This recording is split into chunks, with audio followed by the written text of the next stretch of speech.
안녕하세요. 탑부동산 연구소의 김 팀장입니다. 오늘은 부동산 투자할 때나 부동산 거래할 때, 전세나 월세 계약할 때 우리가 가장 중요하게 검토해야 할 서류 중 하나인 부동산 등기부 등본 정확하게 보는 법에 대해서 알아보도록 하겠습니다. 우리가 부동산 등기부 등본이라고 얘기하는 거는 요즘 등기사항 전부 증명서라고 명칭이 바뀌었습니다. 그러나 오늘은 편의상 부동산 등기부 등본이라고 명칭하겠습니다. 여기서 등기부 등본이라고 하면 건물이나 토지 등 부동산의 호적 초본이라고 생각하시면 됩니다. 부동산이 지금까지 지나온 연역이 그대로 나오는 것이고, 누구 소유였고 누구에게 어떤 권리를 부여했는지, 누구로부터 매매가 돼서 지금까지 지나왔는지, 부동산의 생성부터 현재까지의 이력이 그대로 나와 있는 것이 부동산 등기부 등본이라고 보시면 됩니다. 부동산 등기부 등본을 열람할 때 약 3가지 정도로 그 열람하는 방법을 나눌 수 있습니다. 나누는 기준은 집합 건물과 토지 건물을 각각 열람해야 되는 그런 부동산, 그리고 토지, 이렇게 3가지로 나눌 수 있는데, 먼저 집합 건물은 아파트, 다세대 주택, 그리고 연립, 빌라, 그 다음에 오피스텔, 도시형 생활주택 같은 한 건물의 여러 소유자들이 구분 소유로 각각의 소유권을 가지고 있는 그런 형태입니다. 이런 형태의 부동산들은 우리가 집합 건물로 부동산 등기부를 열람해야 합니다. 두 번째는 토지와 건물을 각각 열람해야 하는 경우입니다. 단독주택, 다가구, 우리가 원룸주택이라고 얘기하죠. 원룸주택, 상가주택, 상가, 이런 건물들은 토지 따로 건물 따로 등기부가 별도로 되어 있습니다. 토지와 건물 각각 2개의 등기부를 열람해야 합니다. 여기서 구분상가는 집합 건물에 해당합니다. 구분상가라고 하는 거는 우리가 아파트 단지 내 상가, 상가 건물 중에 각 소유주가 다른 그런 상가 건물이 있습니다. 이런 상가 건물은 집합 건물에 해당합니다. 세 번째는 토지입니다. 토지는 건물은 없고 땅만 있는 경우는 우리가 토지 등기부만 확인하면 되는데, 논이나 밭, 임야, 나대지, 그리고 대지, 여기서 대지는 이제 주택을 건축할 수 있는 빈 땅을 얘기하는 겁니다. 등기부 등본을 보게 되면 표제부, 갑구, 을구, 이렇게 3가지 부분으로 나뉘어져 있습니다.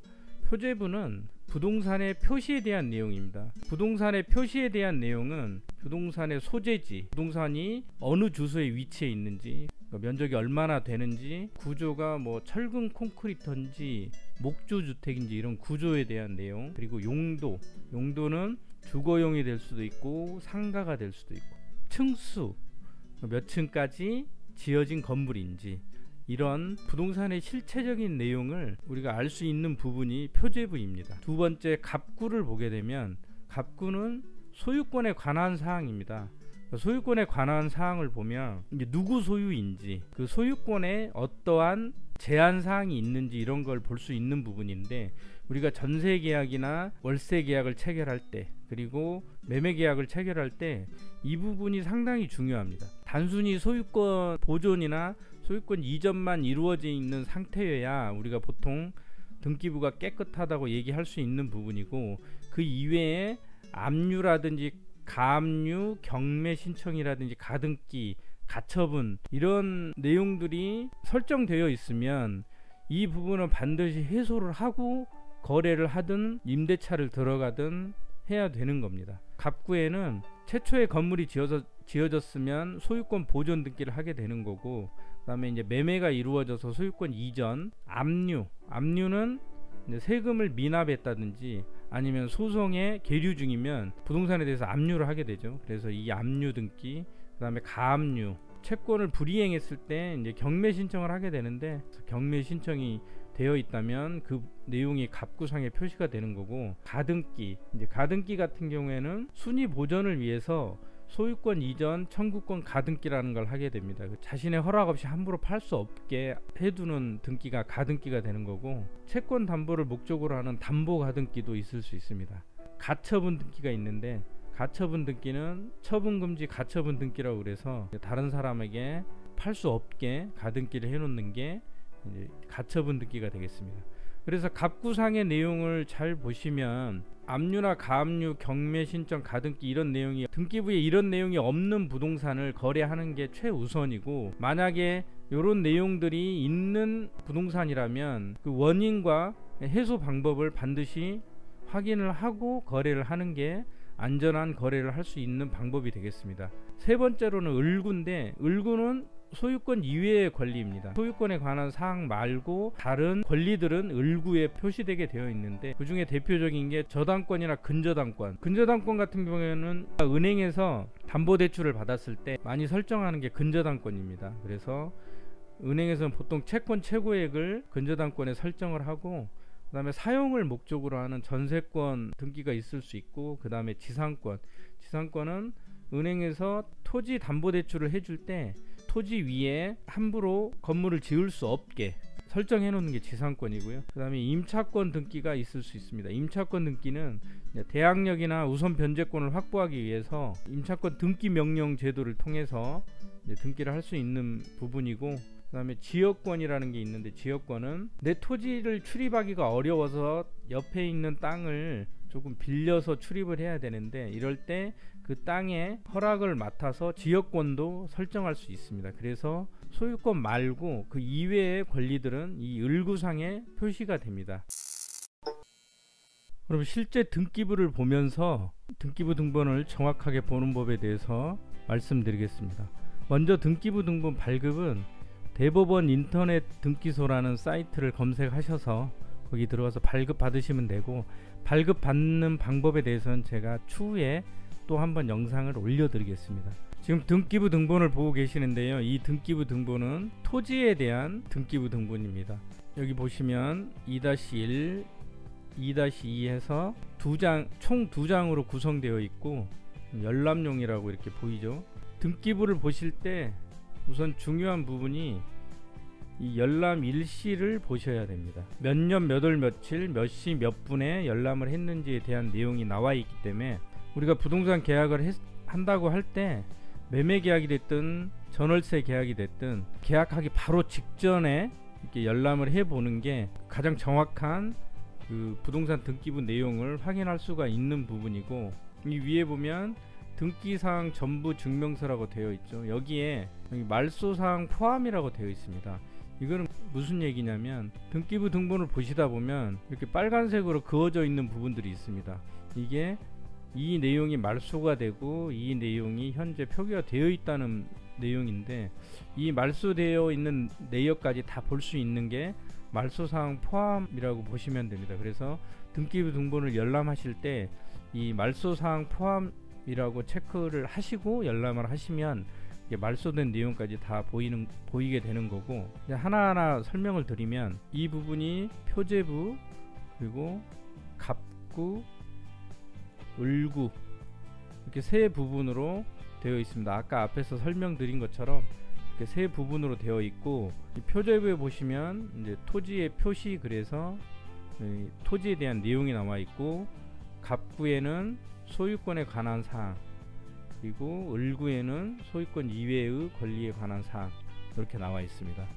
우측 상단에 고유번호라는 게 있습니다. 요거는 각 등기부 등본마다 고유하게 부여되는 번호이기 때문에 이 고유번호가 존재하는 거고요. 이 토지의 주소가 여기에 나와 있는 겁니다. 이 토지가 몇 번지에 위치하고 있는지, 표제부에는 그러니까 토지에 대한 내용이 표시가 된다고 나와 있는데, 토지에 대한 내용은 소재 지번, 그리고 지목, 면적, 등기 원인 및 기타 사항, 이런 내용이 나와 있는데, 여기 보시면 이 첫 번째 내용은 이제 지워졌기 때문에, 이거는 내용을 우측에 보시면 부동산 등기법에 의해서 2000년 11월 15일에 전산 이기되었다고 나와 있습니다. 이 내용이 전산으로 표기가 됐다가 두 번째 2001년 3월 21일 행정구역 명칭 변경으로 인해서 2010년 4월 7일에 등기가 되었다고 나와 있습니다. 그래서 예전에는 화성군 무슨 리 이렇게 나와 있던 주소가 화성시 무슨 면 무슨 리로 이렇게 행정구역 명칭이 바뀌어서 앞에 있는 부분이 말소가 되고, 이제 뒤에 있는 부분이 현재 이 부동산의 표시라고 보시면 됩니다. 그래서 경기도 화성시 무슨 면 무슨 리 몇 번지 이렇게 주소가 나와 있고, 지목은 전입니다. 그러니까 논이라고 볼 수 있겠죠. 그래서 면적이 2390제곱미터 되어 있으니까 약 700 몇십 평 정도 되는 논으로 볼 수 있겠습니다. 표제부에는 이렇게 지번과 지목 그리고 면적 이런 내용이 표시가 되는 게 표제부고, 두 번째 각구에 보면 소유권에 관한 사항이라고 나와 있습니다. 등기 목적, 접수 번호, 등기 원인 이렇게 나와 있고, 이 순위 번호가 중요한데 순위가 앞에 있는 권리가 더 상위 권리이기 때문에 이 순위를 항상 잘 살펴볼 필요가 있습니다. 그래서 이제 등기 목적은 소유권 이전이고, 접수일은 1964년 12월 31일 재산 상속에 의해서 등기가 되어 있는 거고, 공유자가 이렇게 여러 명 있는데 이 두 번째 등기는 뭐냐면, 여러 공유자들 중에 이 한 사람 빼고 나머지 5명의 지분을 이제 한 사람한테 이전을 한 그런 등기입니다. 그래서 공유 지분의 8분의 5, 그러니까 이 8분의 3은 그대로 있고, 이 8분의 5는 이 한 사람에게 등기가 돼서 매매로, 지금 현재 소유자는 이 8분의 3 지분을 가지고 있는 사람과 이 8분의 5 지분을 가지고 있는 사람, 두 사람 소유라고 보시면 되겠습니다. 을구를 보시면, 을구는 소유권 이외의 권리사항에 대해서 나와 있는 건데, 여기 보시면 기록사항 없음 그리고 이하 여백이라고 되어 있습니다.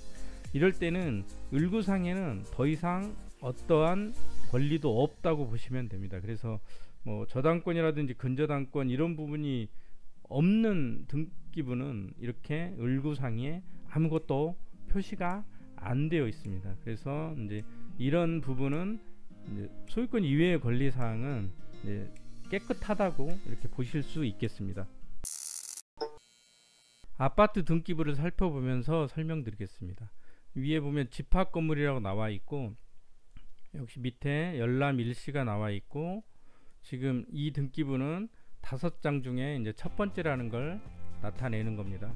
맨 위에 보시면 이렇게 주소가 나와 있습니다. 경기도 안산시 상록구 동, 그 다음에 무슨 아파트 몇 동 몇 호 이렇게 나와 있는 거고, 아파트는 표제부가 2장으로 되어 있습니다. 그래서 첫 번째 표제부에는 건물 1동의 내용을 표시하게 되어 있는데, 여기에 보시면 주소 그리고 건물 한 동 전체 면적이 나와 있고, 지금 이렇게 말소되어 있는 거는 그 행정구역 명칭 변경으로 인해서 이렇게 이제 말소가 되어 있는 겁니다. 두 번째 장에 보면 이렇게 현재 주소와 한 동 전체에 대한 내용이 나와 있는 거고, 그래서 세 번째 페이지까지 이렇게 전체 101동이면 102동, 102동이면 102동 이 전체 건물에 대한 층수와 면적이 나와 있고, 두 번째로는 이 대지권 목적인 토지의 표시입니다. 이 아파트 전체가 주소가 어떻게 되고 그 다음에 면적이 얼마인지 그런 부분을 표시해 주는 게 이 대지권의 표시이고, 이게 이제 첫 번째 표제부에 해당되고, 두 번째 표제부를 보시면 전유 부분의 건물 표시라고 되어 있습니다. 그래서 이 두 번째 표제부가 이제 내가 살고 있는 집에 대한 실제 사용 면적, 그래서 전용 면적이 표시가 되게 되어 있는데, 건물 구조와 면적에 대해서 나와 있습니다.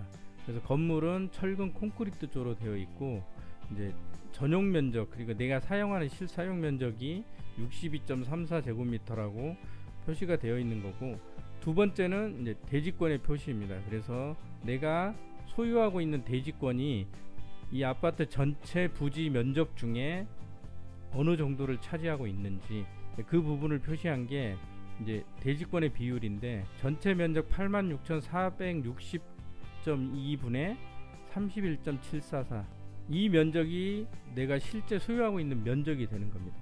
여기서 대지권은 상당히 중요한 부분이, 향후에 재건축이나 재개발 시 권리가액의 산정 자료가 되기 때문에 아파트에서는 내가 대지권을 얼마나 가지고 있는지가 상당히 중요한 부분이라고 볼 수 있겠습니다. 이제 이 부분이 갑구에 해당되고, 을구가 아랫부분에 나와 있죠. 그래서 갑구에는 소유권에 관한 사항이 나와 있고, 지금 보시면 소유권 이전 그리고 등기 명의인 표시 변경, 그리고 또 소유권 이전 이렇게 되어 있습니다. 그래서 지금 이 부동산 같은 경우에는 계속해서 이제 소유권만 넘어가 있고 가압류나 가등기, 가처분 이런 제한 상황이 없기 때문에 정상적인 부동산이라고 보실 수가 있고, 등기 명의인 표시 변경 등기도 할 수가 있습니다. 예를 들어 주소가 바뀌었다든지, 개명하시는 분들 많은데 이름이 바뀌었다든지 하면 그 내용을 역시 등기부에 표시할 수 있게 되어 있습니다. 여기 보시면 접수일들이 이렇게 쭉 나와 있고, 그 다음에 등기 원인일, 우리가 보통 등기 원인일은 이제 매매 계약이라고 많이 얘기를 하고, 접수일은 이제 잔금 처리한 날짜 있죠. 그래서 잔금을 내고 실제로 내가 등기 접수를 한 날을 접수일이라고 보시면 됩니다. 그래서 권리관계가 이렇게 쭉 나와 있고, 그래서 지금 현재는 이분이 소유를 하고 있는 거고, 여기 보시면 이렇게 거래가액도 나와 있습니다.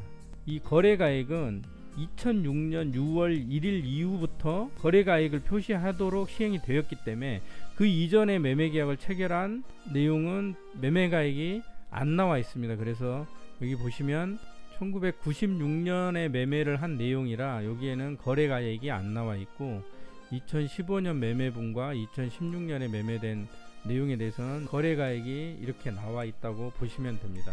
그래서 소유권에는 지금 보시면 특별한 제한사항은 없는 것 같고, 그 다음에 두 번째 을구에 보면 소유권 이외의 권리사항이라고 지금 근저당 설정이 이렇게 되어 있는데, 이런 부분들은 지금 다 말소가 되어 있기 때문에 이 내용은 특별히 관심을 안 갖고 보셔도 됩니다. 그러나 이제 여기서 주의하실 점은 근저당이나 기타 다른 임차권이라든지 이런 내용들이 많이 설정됐다, 해지됐다 사항이 많이 나오면 그 부동산도 약간의 위험 요소가 있다고 생각을 하시고 바라보셔야 한다는 점입니다. 지금 을구의 내용이 쭉 계속 이어지는데, 지금 여기 보시면 계속 이렇게 해지되었다고 나와 있죠. 몇 월 며칠에 해지되었다는 내용이 여기에 나와 있는 거고, 이 5번 근저당권 같은 경우도 2017년 2월 27일에 해지가 되었다고 나와 있습니다.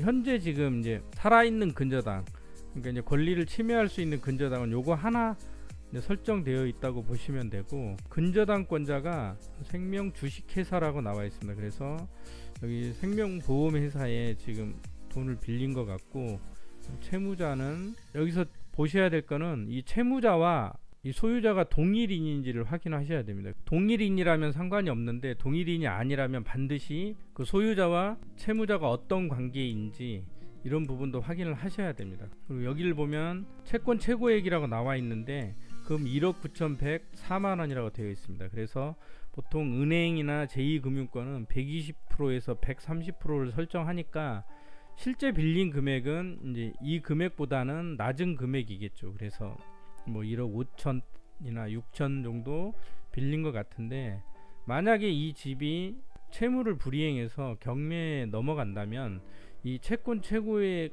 한도 내에서는 은행에서 우선적으로 가져갈 수 있는 권한이 생기기 때문에 이 금액은 무시하시면 안 됩니다. 그래서 집값에서 이 금액을 빼고 내 전세 보증금이라든지 월세 보증금을 안전하게 지킬 수 있는지 이제 그 부분을 계산을 해 보시고, 그 금액이 안전하다면 무난하게 임대계약을 체결해도 이상이 없을 것 같습니다. 그리고 이하 여백이라고 돼 있기 때문에 이외의 권리는 이제 없다고 보시면 됩니다.